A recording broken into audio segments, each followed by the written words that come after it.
I'm sure we've all had experiences where things just didn't seem right from the very start. It happened to us. We felt straight away there was something not right when we went into a particular restaurant. There was a long wait before anybody came and took us to a table. There were lots of empty tables, but there was no allergy menu. We sat down and we watched the staff having all sorts of problems with the till. The kitchen staff were shouting that food was ready, but nobody came to take it to the tables. Nobody made eye contact with us. Other tables were asking where their food was, and we were still ignored. And so after 10 minutes, we got up and left, determined that we would never go there again. The welcome left much to be desired. Whenever the Queen arrives somewhere, you know that she's arrived. The fanfare usually sounds, or the national anthem is played, announcing that the monarch has arrived. This is what was being announced by the crowds when Jesus was arriving in Jerusalem. It was announced not by a trumpet fanfare, but by people cheering, waving branches, laying their coats on the floor before him. Prophets turn to action when the message isn't getting through. You can read about Ezekiel in the Old Testament, Isaiah, Daniel, people who turned to action when the message wasn't getting through. I want us to think today, just briefly, about the kind of welcome that we give to Jesus. Not just when we initially become Christians, but how we welcome him into our lives on a daily basis. Because for every Christian, each day, you have to make that decision. Am I going to welcome Jesus in my life for this day? We're told in verse 28 of the reading that he went on ahead. Jesus is always a step ahead of us. You know, people wanting to know, well, when is this time of shutdown that we're going through at the moment in our world? When is it going to come to an end? When will it all be over? And in some senses, it would be easier for us to deal with if we were told it's going to be for another 4 weeks and then after that all will be well. Unfortunately, we're not in that situation to be able to be reassured with that information at this particular time.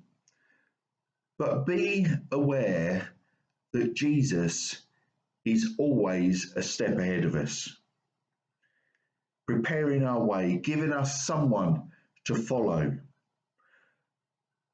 Some of us drift aimlessly around in our lives. We move from one situation to the next, oblivious of the fact that Jesus is walking ahead of us to give us some direction and assurance, to show us the way.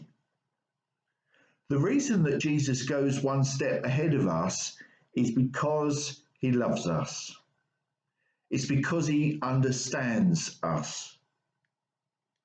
It is because he hears us when we cry out to him.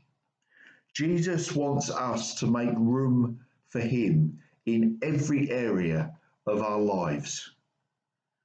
Of course, one reason why we are reluctant to allow Jesus to go ahead of us in every area of our lives is that we're unsure what he will ask of us.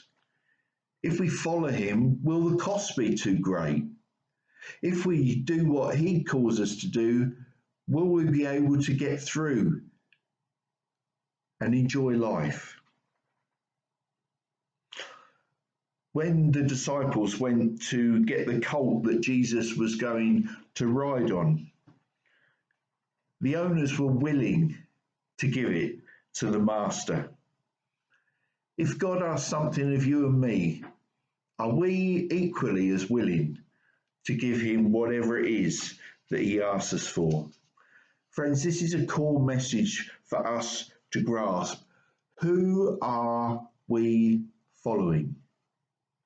Ultimately, you are going to have to decide if you're going to be a people pleaser or a God pleaser.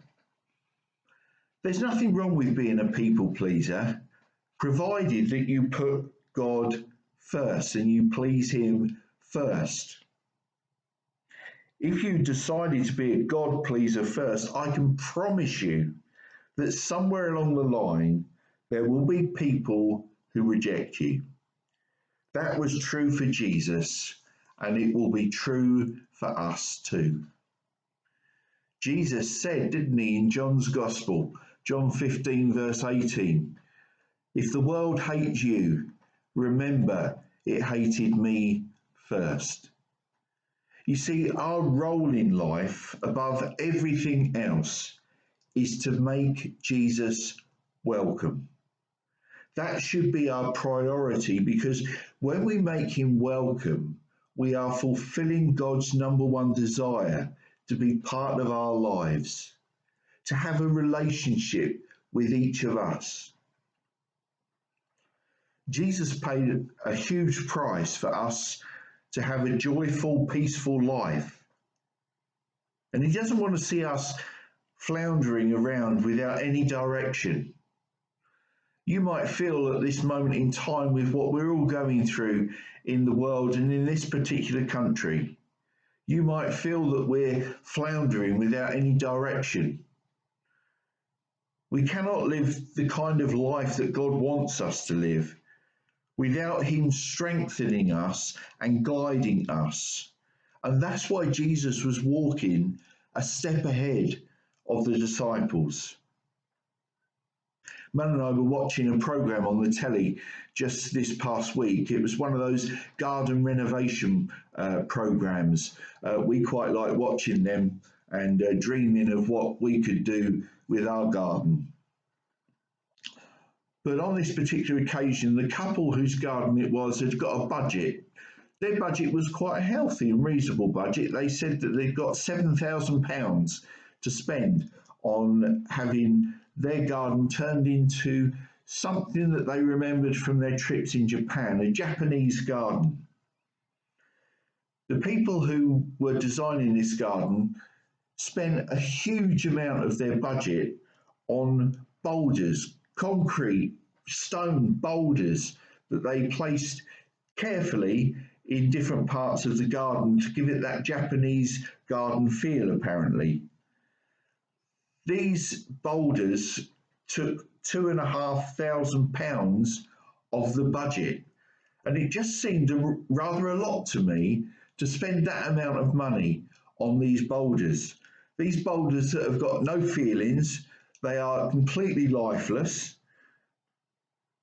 But friends, Jesus said when he was asked why he didn't calm the crowds down on the day when he rode into Jerusalem, Jesus said that even the stones were in a better place to welcome him than the Pharisees, who had a heart of stone and refused to be moved by the king's procession.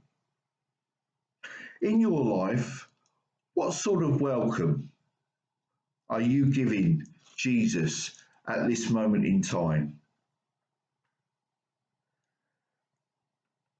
Are you aware of an area in your life where Jesus is not welcome? I came across this poem. Just want to read it to you. If Jesus came to your house today to spend a day or two, if he come unexpectedly, I wonder what you'd do. Oh, I know you'd give your nicest room to such an honoured guest, and all the food you'd served him would be the very best. And you would keep assuring him you're glad to have him there, that serving him in your home is joy beyond compare. But when you saw him coming, would you meet him at the door, with arms outstretched in welcome to your heavenly visitor? Or would you have to change your clothes before you let him in, or hide some magazines and put the Bible where they've been? Would you turn off the radio and hope he hadn't heard, and wish you hadn't uttered that last loud, hasty word? Would you hide your worldly music and put some hymn books out? Could you let Jesus walk right in, or would you rush about? And I wonder, if the Saviour spent a day or two with you, would you go right on doing the things you always do? Would you go right on saying the things you always say? Would life for you continue as it does from day to day? Would your family conversation keep up its usual pace? And would you find it hard each meal to say a table grace? Would you sing the songs you always sing and read the books you read, and let him know the things on which your mind and spirit feed? Would you take Jesus with you everywhere you plan to go, or would you maybe change your plans for just a day or so? Would you be glad to have him meet your very closest friends, or would you hope they'd stayed away until his visit ends? Would you be glad to have him stay forever, on and on, or would you sigh with great relief when at last he was gone?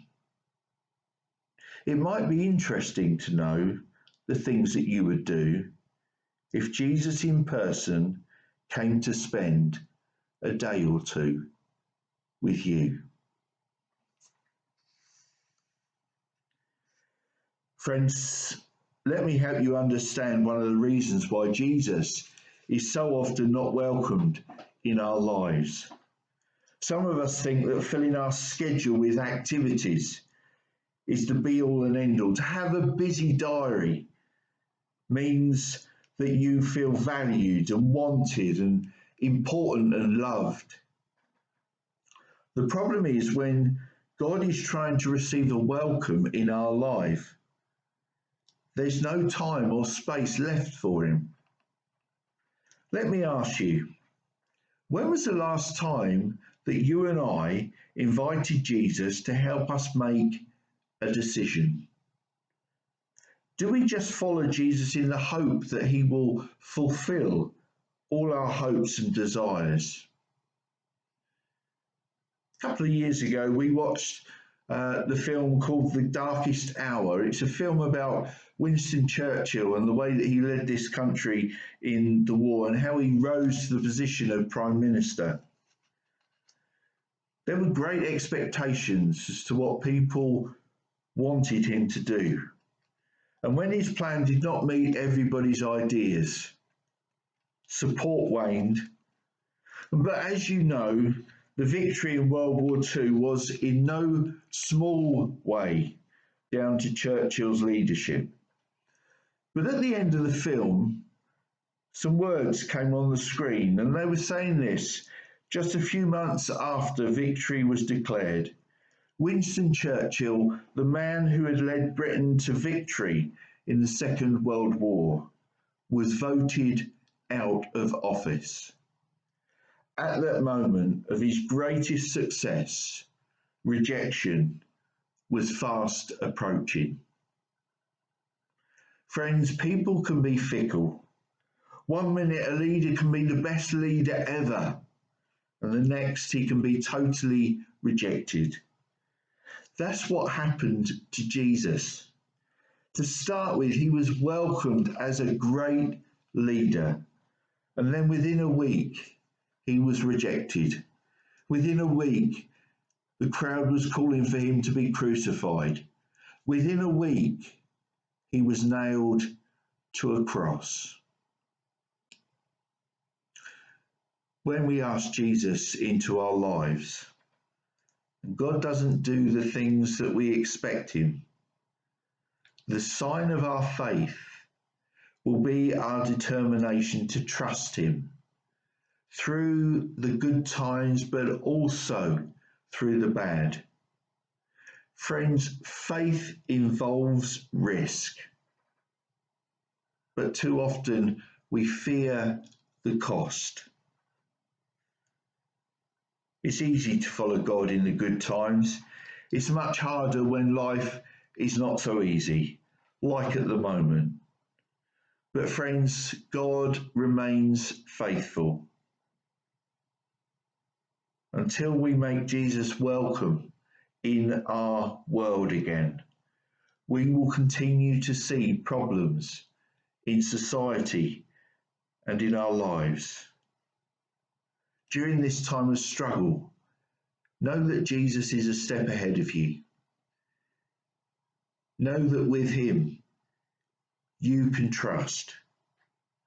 When Jesus approached Jerusalem, knowing that he would be rejected and he would die, he could have entered by the back streets, by the less busy entrances to the city, but he chose to be seen by as many people of Jerusalem as possible. If we truly follow Christ, you and I cannot hide him away in our lives either. He had the courage to face what had to be done for us. And then we should make it clear that we are following Jesus, who is our King, and not keep him hidden away for Sundays.